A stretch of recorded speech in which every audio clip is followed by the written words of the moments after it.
Naku po mga Chekwa na naman mga kapatid, may bago na namang sumabog na iskandalo ang mga Chekwa no, dito sa Pilipinas. Sa Porac, Pampanga naman to. Nasa 200 empleyado ng Pogo. Pogo ulit. Nasangkot umano sa krimen, naharang matapos subukang itakas. Talaga ay nako, sino kaya ang nagpahintulot ng Pogo dito? Eto mga kapatid, panoorin natin to at bigyan natin ng reaction, video and commentary mula to sa GMA Integrated mga tol.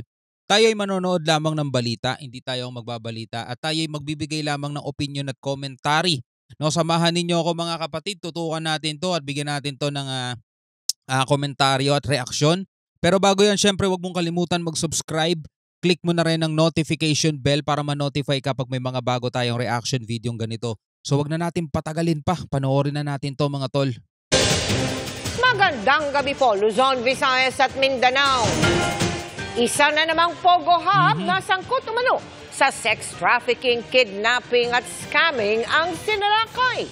Sa pagkakataong ito, sa Porac sa Pampanga. Di pa ngayon tapos yung issue dun sa Bambantarlac di ba? Mainit na mainit pa yon. Eto bagong lalawigan na naman mga tol, Pampanga. No, sa Porac naman to. Nakatunog pa sila kaya sinubukang itakas ang mahigit 200 Pilipino at dayuhang empleyado pero naharang din.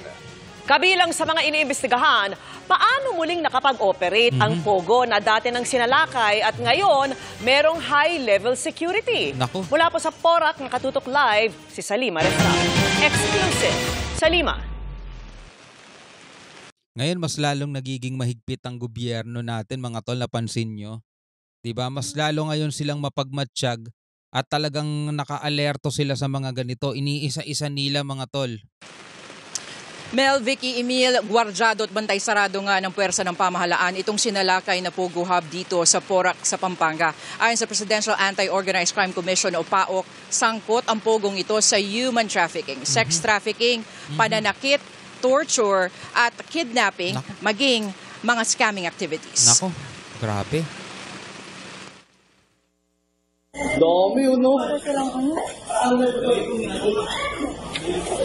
Uy, jowa ko. Tingnan mo. Takbo! Kuha ito kahapon sa isang Pogo Hub sa Porac, Pampanga.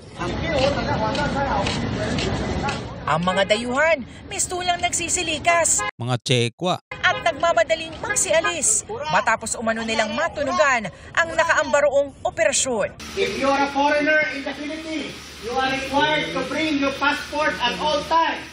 Kaya nang i-operate kagabi ng Presidential Anti-Organized Crime Commission, PNP SAF, CIDG at iba pang local police, kaunti na lang ang naabutan sa target location. We're expecting mas maraming mga foreign nationals dito. Unfortunately, maaring nag-leak yung information kung kaya ang abutan na lang natin ay less than 100.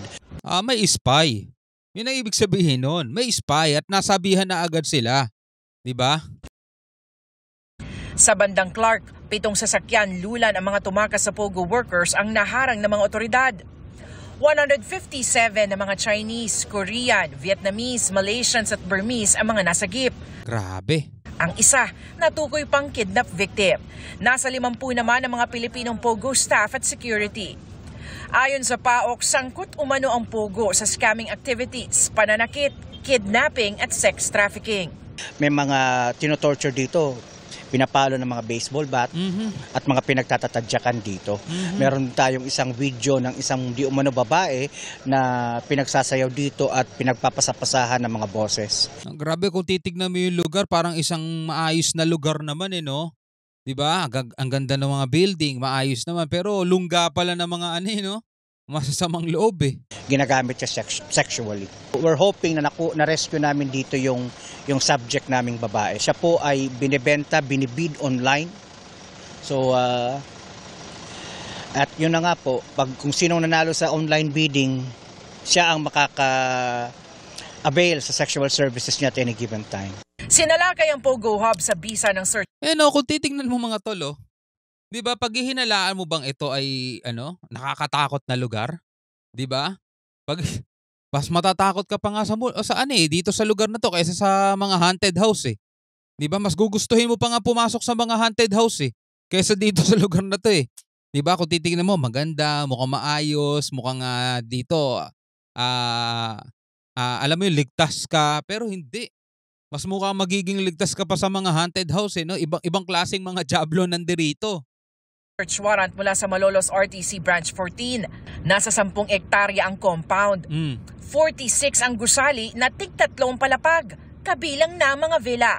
Mistula itong high-level security facility dahil may razor wire sa mga pader at sandamakmak ang mga CCTV. Ito po ay pinapatakbo ng Lucky South 99 sa kabila ng kawalan nila ng lisensya. Wala po silang lisensya para mag-operate, provisional or otherwise. So nagtaka kami bakit sila nag-ooperate. Applying pa lang sila eh. So bakit sila nag-ooperate? Ayon sa PAOK, na-raid na ang naturang Pogo Hub noong 2022 sa ilalim ng pangalang Lucky 99 Outsourcing. Iniutos pa ito noon na tuluyang ipasara ni DILG Secretary Benhur Abalos. Inaalam pa kung paano itong nakapag-operate muli. Sa ngayon, nasa Matindi kapit. Mga tol, malakas ang loob. Pero dapat kasi, 'di ba, sa gobyerno natin, talagang pagka merong isang ganito mga bagay, lalo na malakihan, kasi hindi naman pipitsugin 'tong mga 'to, 'di ba? Makapagtayo ng ganyang kalalaking compound, 'di ba? Hindi pipitsugin 'yan. Kung kikilusan naman nila 'yan, mga tol, ipapasara nila for example, dapat nakaano na 'yan. Bantay na talaga 'yan at once na nag-operate, halimbawa bumukas lang yung ilaw, eh. 'Di ba may nakabantay na agad diyan, eh. Alam na nila gagawin nila. Pasay na ang mga na-rescue na Pogo. Balikan natin. Yung mga nakuha naman, hindi naman lahat 'yan tawag dito, may kasalanan yung iba nga biktima. Sabi nga gano'n, may mga pinapahirapan sa loob, eh. Kawawa naman. Tuluyang ipasara ni DILG Secretary Benhur Abalos. Inaalam pa kung paano itong nakapag-operate muli. Sa ngayon, nasa Pasay na ang mga na-rescue na Pogo workers. Ang mga dayuhan isasalang sa immigration profiling at processing. Kakausapin din sila pati ang mga Pilipino para hingan ng pahayag. Kinukuha pa ng GMA Integrated News ang panig ng Lucky South 99 habang ang may-ari ng lupa na kinatitirikan ng compound nilinaw na subject na ito ng execution ng naipanalong ejectment case.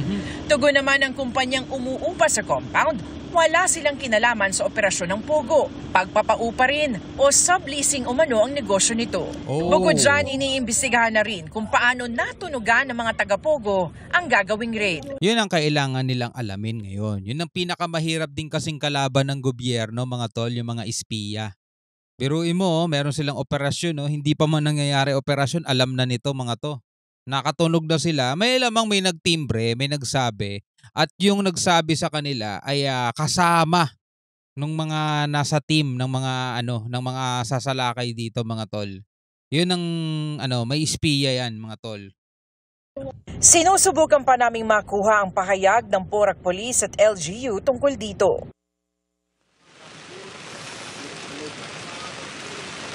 Vicky, matapos yung dumaan doon sa screening ng Bureau of Immigration ay sasalang naman yung mga dayuhan na walang maipakitang kaukulang mga visa at permits para manatili sa bansa doon sa tinatawag na deportation proceedings. Samantala, Vicky, 7 pang Pinay at 1 pang babaeng Chinese yung na-rescue dito mismo sa Pogo Hub ngayong araw. Ang babaeng Chinese ay isang kidnap victim, samantalang yung 7 Pinay naman ay... Tapos kalahi din nila, Chinese din, mga tol, no?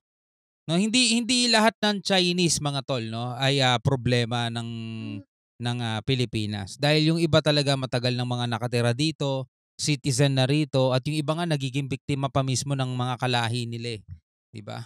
Biktima ng illegal detention. Nalaman naman ngayon ng PAOK na yung isa dun sa mga hinahanap nila na torture victim ay nasawi na pala. Nako, yun na. Wala na. Kawawa naman, mga tol. Ay, so dapat talaga ngayon ay ito'y bantayan ng ating gobyerno, Lalong-lalo na ngayon, mainit pa yung issue doon sa Bamban tapos humunog tong Porac. Baka marami pang iba yan dito sa iba't ibang part ng Pilipinas, Isa-isahin na nila yan. Well, ikaw bilang isang Pilipino, ano ang masasabi mo rito? Comment ka na lang sa ibaba, mga tol. Hanggang sa muli, ako nga pala si Shobaldi. Peace out.